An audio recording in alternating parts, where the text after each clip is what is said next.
Connecting North Carolina Foundations with Southeastern Community College Early Childhood Curriculum. This presentation is for EDL 510 Internship in Leadership, Policy, and Advocacy for University of North Carolina Wilmington Watson College of Education. Welcome. My name is Daniel Bates, and I'm excited to share my project information with you. To give you some background about myself, I'm currently a graduate student in the Master's of Education in Educational Leadership, Policy, and Advocacy in Early Childhood at UNCW. I have a Bachelor's of Science in Early Education and Associate in Arts, and my experience in the early childhood profession expands to almost 2 decades with leadership roles under North Carolina Public Schools and Child Care Resource and Referral. My philosophy in educational leadership originates from the practice of building and maintaining relationships, hands-on experience, communication, and education. My vision is for all children, families, providers, and stakeholders to have supportive opportunities in and with early education. I also believe that a leader must remain continuously involved in the field to understand the strengths and needs in order to form relationships and connections with others.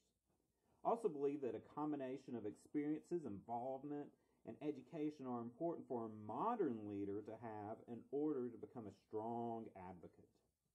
Learning through experiences, focusing on communication and relationships, and promoting the importance of ongoing education are the components of leadership that I plan to continue to make practice from now on and going into the future.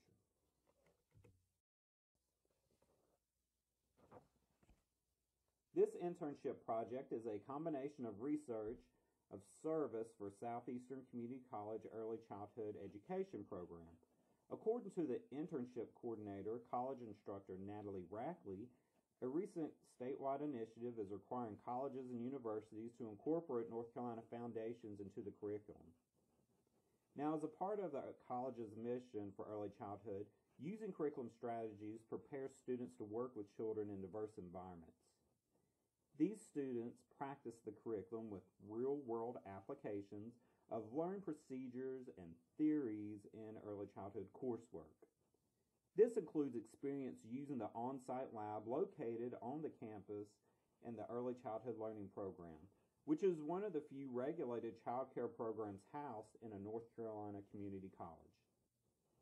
With this said, an agreement was made with the internship coordinator to explore strategies that include North Carolina Foundations in a practical manner that will benefit the early childhood students at Southeastern Community College.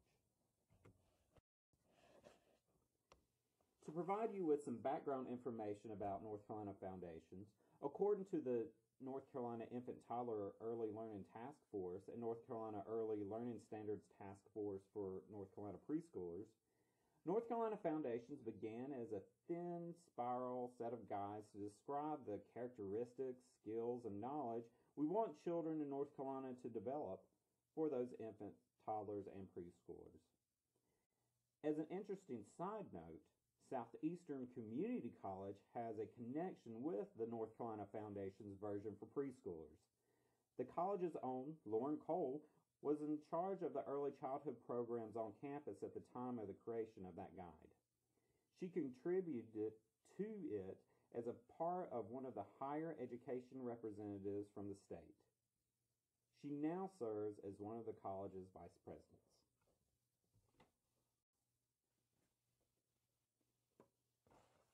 In 2013, both guides were combined into one guide titled North Carolina Foundations for Early Learning and Development, otherwise known as North Carolina Foundations. You can see a cover of the guide on the slide.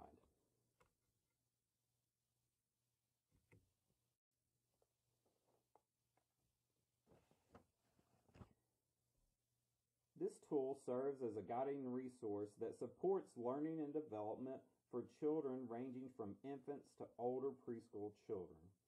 It's a resource for kindergarten preparation, and it is user-friendly for educators, families, students, and early childhood advocates.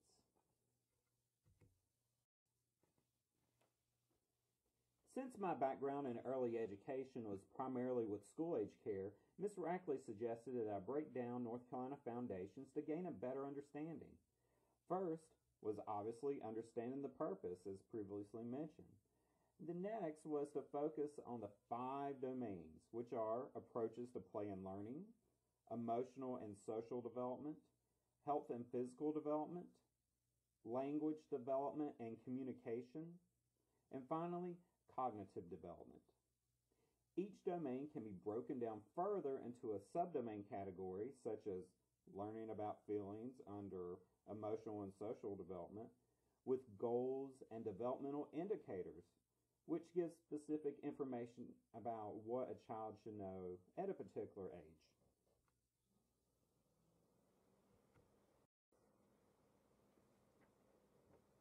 Throughout this internship, I had opportunities to observe using the lab school to make a connection with the guide, plus I was invited to observe and participate with Ms. Rackley and her childhood development classes in February as she introduced them to North Carolina Foundations. With the observation visits and feedback of need from the instructor, a request focus was made on connecting North Carolina Foundations with guiding behavior.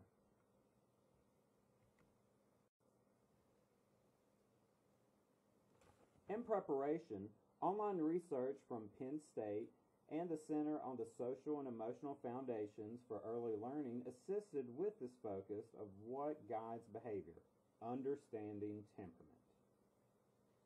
A presentation was planned and implemented in April, open to all of the early education students at Southeastern Community College, which included 9 types of temperaments identified.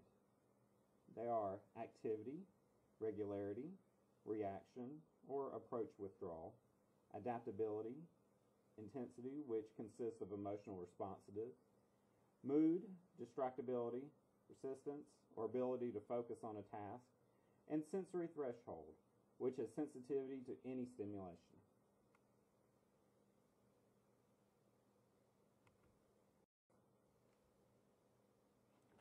After explaining to the students about the 9 types of temperament, they worked on case scenarios for each temperament. But before they worked on the scenarios, each rated their own types of temperament and then formed groups based on each similar temperament. Some did not have a goodness of fit, meaning their temperament did not match with another, so they worked independently. Once in groups or independently, they read the scenario and shared honest feedback on how they would respond. Next, they were given the opportunity to look at either the domains or guiding principles as a helpful tool in understanding the situation and providing guidance on how to approach each situation. For example, a group that scored high intensity had the following case scenario. You are in the classroom where everyone loves the teacher. A new preschooler does not feel the same and always go to your co-teacher. You have a hard time being around that new student. Now, what would the response be? Well, one group identified this intensity strongly with emotional social development and guiding principle number 7, which is nurturing and responsive relationships are essential for healthy growth and development. They thought the connection came from the child feeling the intensity from the teacher because they are possibly too much alike, and therefore the goals from emotional social development and guiding principles can help guide behavior and build a better relationship.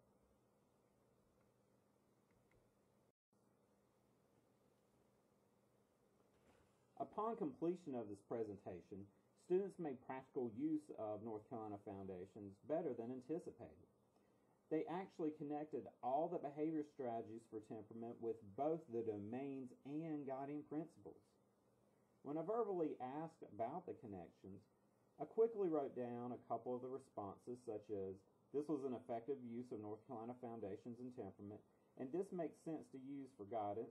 Children develop differently, and this helps.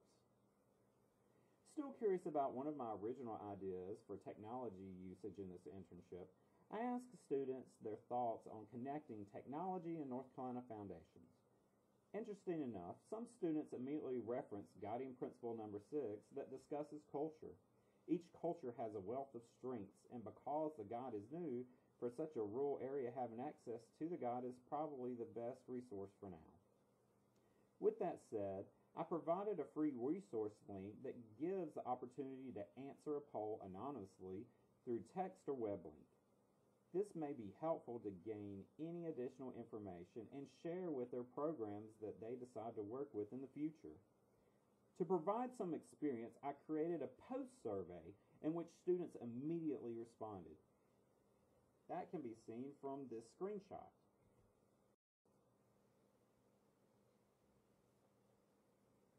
As you can see, there is a link and text option. No spamming or additional charges apply.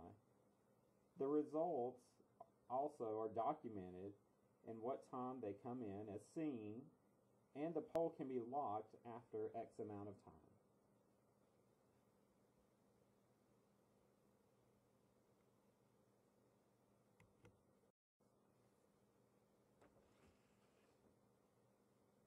There were some challenges with this project, which include, as mentioned, North Carolina Foundations is still fresh.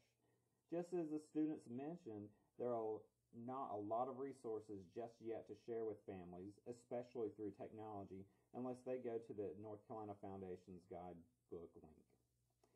Still, though a rural community, the students do have access to the lab school and technology on campus for further research. They are very respectful to the equipment and hold strong values to the ethics of usage. During one of the last discussions with Ms. Rackley, she suggested contacting other community colleges to find if they have implemented North Carolina Foundations into their curriculum. Based on a couple of contacts, so far Southeastern Community College has implemented the usage, though the new requirements for all community colleges is to incorporate North Carolina Foundations in their early childhood curriculum this fall. So I found that quite interesting that still, for such a rural community, Southeastern Community College was leading the way with using North Carolina Foundations already in their curriculum.